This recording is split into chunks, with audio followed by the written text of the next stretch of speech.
ଜୟ ଜଗନ୍ନାଥ। ଆଜି ମୋ ଦେହଟା ଭଲ ନାହିଁ, ତଥାପି ଭକ୍ତିଭାବ ଓଡ଼ିଆରେ ମୁଁ କିଛି ଆପଣମାନଙ୍କୁ କହୁଛି। ବିଷ କ'ଣ, ଅମୃତ କ'ଣ? ପ୍ରକୃତରେ ବିଷ କ'ଣ ଜାଣିଛନ୍ତି? କାହାକୁ ଆଘାତ ଦେଇ କଥା କହିବା, କାହାର ବିଶ୍ୱାସକୁ ଭାଙ୍ଗିଦେବା, କି ଲୋଭ କରିବା, କି ଆଳସ୍ୟ ହୋଇ ବସି ରହିବା, ଆଉ ପରକୁ ସବୁବେଳେ ନିନ୍ଦା ଅପବାଦ ଦେବା, ଏମିତି ଅନେକ ଜିନିଷ, ଏସବୁ ବିଷରେ ଗଣନା କରାଯାଏ।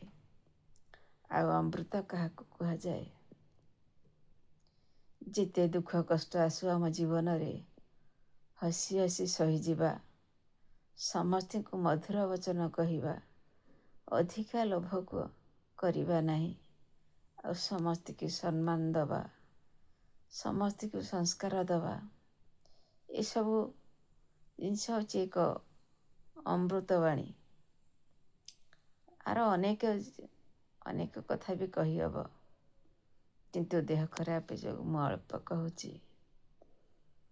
ଆଉ ଗୋଟିଏ ଲେଖିଥିଲି ମୁଁ, ସମସ୍ତେ ସିନା ଯାଆନ୍ତି, ସବୁ ଦେବାଦେବୀ ମନ୍ଦିରକୁ ଯାଆନ୍ତି, ପ୍ରକୃତରେ ସେସବୁ ତୀର୍ଥ ଭ୍ରମଣ ଥାଏ।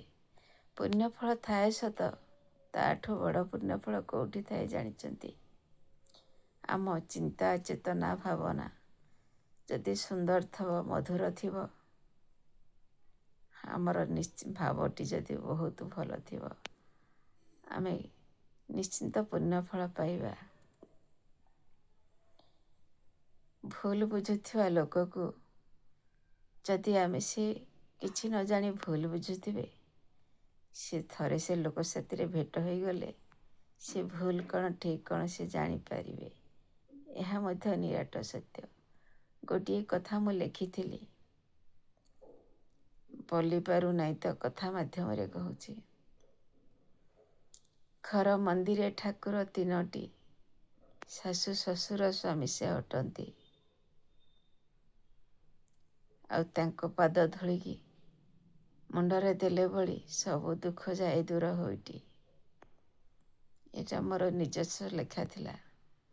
ଭଗବାନଙ୍କୁ ଅନୁସରଣ କରି ମୁଁ ଭଜନ ଲେଖେ, ରଚନା ଲେଖେ, ସବୁ ଲେଖେ। ମୋରି ମନ ଭିତରେ ବଣର ମଲ୍ଲି ପରି ବଣରେ ଯେମିତି ଫୁଟି ମଉଳିଯାଏ, ସେଇ ଭାବନାରେ ମୁଁ ରହିଯାଏ। ମୋରି ଲେଖାକୁ ମୁଁ ନିଜେ କେତେବେଳେ ବୋଲିଦିଏ, ଭଙ୍ଗୀ ମଧ୍ୟ ମୋ ଭଗବାନଙ୍କ ପାଖରେ ଟିକେ କରିଦିଏ। ମୁଁ ଚାହେଁ ଭଗବାନ, ମୁଁ ଯେତେବେଳେ ଦୁନିଆକୁ ଆସିଛି, ସବୁ ଜିନିଷର ସଂସ୍କାର ମୋତେ ଯେତେବେଳେ ଶିଖେଇଛୁ, ଆଉ ସବୁ ଜିନିଷକୁ ପରିଚାଳିତ କରିବାକୁ, ସବୁ ଧର୍ମକୁ କର୍ମକୁ ଲିଭେଇବାକୁ ସେଇ ଶକ୍ତି ହିଁ ଦେବୁ। ଆଉ ମୋ ଭଗବାନ ତାହା ମଧ୍ୟ ଦେଇଛନ୍ତି। ଦେଖ, କାହାକୁ ଯଦି ଆମେ ଥରୁଟିଏ ଦେଖିଛେ, ଆମକୁ କେହି ପାଣି ଗ୍ଲାସ୍ ଦେଇଛନ୍ତି, ଆମେ ତାଙ୍କୁ ସାରା ଜୀବନ ମନେ ରଖିଥାଉ।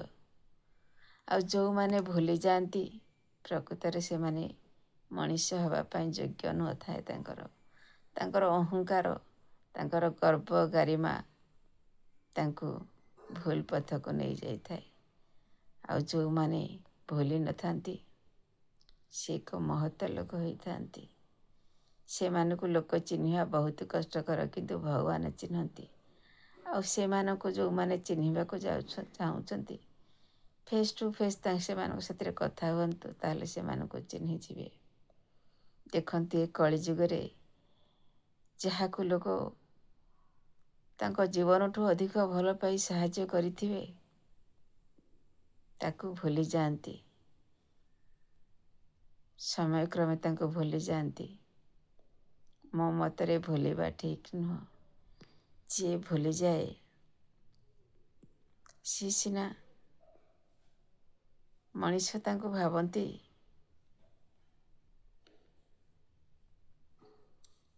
ଏଭଳି ମଣିଷ କେମିତି ଏଭଳି ସ୍ୱଭାବର ହୋଇପାରିଲା, ଯିଏ ତାଙ୍କୁ ସର୍ବସ୍ୱ ଦେଇ ସବୁ ସୁଖ ଶାନ୍ତି ଦେଇଥିଲା, ହସି ହସି ଯାହାଙ୍କ ସାଥିରେ ସେ ଦିନ ବିତେଇଥିଲା, ତାଙ୍କୁ ସେ ଆଜି ଭୁଲି ଯାଉଛି। ମଣିଷ ଏତିକି କହିବେ, କିନ୍ତୁ ତାଙ୍କୁ ଦଣ୍ଡ ଭଗବାନ ଦେବେ। ତେଣୁ ମୋ ଜୀବନ ପରିଧି ଭିତରେ କ'ଣ ଭୁଲ କରିଛି ମୁଁ ଜାଣେ ନାହିଁ, କିନ୍ତୁ କେହି ଯଦି ମୋତେ ଭୁଲ ଭାବୁଥାନ୍ତି ତାହେଲେ କେହି ଯଦି ମୋତେ ପାଣି ଗ୍ଲାସ ଦେଇଥାନ୍ତି ମୁଁ ତାଙ୍କୁ ଭୁଲି ଯାଇଥାଏ। ମୋ ମତରେ ତାଙ୍କ ବୁଝିବା ଭୁଲ ଅଛି। ସେମାନେ ମୋ ସାଥିରେ କଥୋପକଥନ ହୁଅନ୍ତୁ, ଜାଣିବେ ଭୁଲିଛି କି ବଡ଼ ଆସନରେ ବସାଇଛି। ମୋ ଭଗବାନ ଭୁଲିବା ଶିଖାଇ ନାହାନ୍ତି, କାହା ବିରୁଦ୍ଧରେ ମିଛ ସତ ଗପିବା ଶିଖାଇ ନାହାନ୍ତି, କାହାକୁ ନିନ୍ଦା ଅପବାଦ ଦେବା ଶିଖାଇ ନାହାନ୍ତି। ସେତିକି ମୋର ଶକ୍ତି ବୋଲି ଯେତେ ଦେହ ମୁଣ୍ଡ ମୋର ହେଲେ ମେଡ଼ିସିନ ଡକ୍ଟର ଅପେକ୍ଷା ମୁଁ ସେଇ ଭଗବାନଙ୍କୁ ବେଶୀ ନିର୍ଭର କରେ। କିଏ ତ ମାନନ୍ତି ବାସି ସେଜରେ, ଠାକୁରଙ୍କୁ ରଖନ୍ତି ନାହିଁ, କିନ୍ତୁ ମୁଁ ମୋ ଭଗବାନଙ୍କୁ କୋଳରେ ଧରି ଶୋଇପଡ଼େ ତ ବହୁତ ଶାନ୍ତି ଲାଗେ। ଜୀବନରେ ମୁଁ କାହାର ଅମଙ୍ଗଳ କାହା ଚାହିଁ ନାହିଁ, କେହି ଅଶାନ୍ତିରେ ରହନ୍ତୁ, କେହି ଦୁଃଖ କଷ୍ଟ ଭୋଗ କରନ୍ତୁ, କେବେ ବି ମୁଁ ଚାହିଁନି। ସାତ ଶତ୍ରୁ ହେଲେ ବି ତାହା ମଧ୍ୟ ଚାହିଁନି। ପିଲାମାନଙ୍କ ପାଇଁ କିଭଳି ନୀତି ଶିକ୍ଷା ମୁଁ ବି ନିଜେ ଗୋଟେ ଲେଖିଥିଲି। ବାଳକ ବାଳିକାମାନଙ୍କୁ କରି ନିବେଦନ, ପିତାମାତା ଗୁରୁଜନକୁ କରିବ ପ୍ରଣାମ। ପ୍ରଣାମ କରିବା ପାଇଁ କୁଣ୍ଠା କରୁଅଛ, ସତେ ଲାଗୁଛି ତୁମକୁ ବହୁତ କଷ୍ଟ। ପ୍ରଣାମ କରିଲେ ଯେଉଁ ଆଶୀର୍ବାଦ ମିଳେ, ପ୍ରଣାମ କରିଲେ ଯେଉଁ ଆଶୀର୍ବାଦ ମିଳେ, ମନ୍ଦିରକୁ ଗଲେ ସେହି ଫଳ ଯେନ ମିଳେ। ଧର୍ମ ବାଟେ ଗଲେ ପୁତ୍ର ବିପଦ ନ ପଡ଼ିବ, ମାଆଙ୍କର ଆଶୀର୍ବାଦ ତୁମ ପାଖେ ଥିବ। ଶତ୍ରୁ ଦେଖିଲେ ତୁମକୁ ଦୂରେଇ ଯିବ, ଶତ୍ରୁ ପାଖେ ସବୁବେଳେ ନମ୍ର ଭାବ ଥିବ, ନିଜକୁ ନିଜେ ସେ ଶତ୍ରୁ ସଂହାର ହୋଇବ।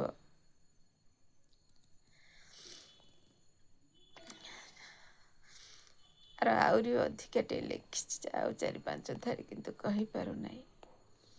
ଆ ଭିତରେ ବି ବହୁତ ସୁନ୍ଦର ଭାବନା ଅଛି,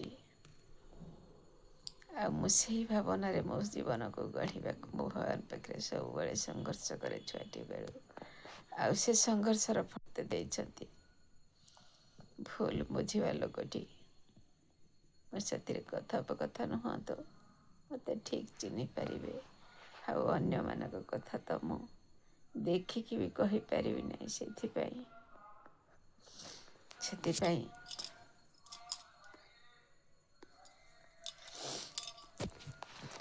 ମୋ ଜଗନ୍ନାଥ ସେମାନଙ୍କୁ ସୁଧାରି ଦେବେ।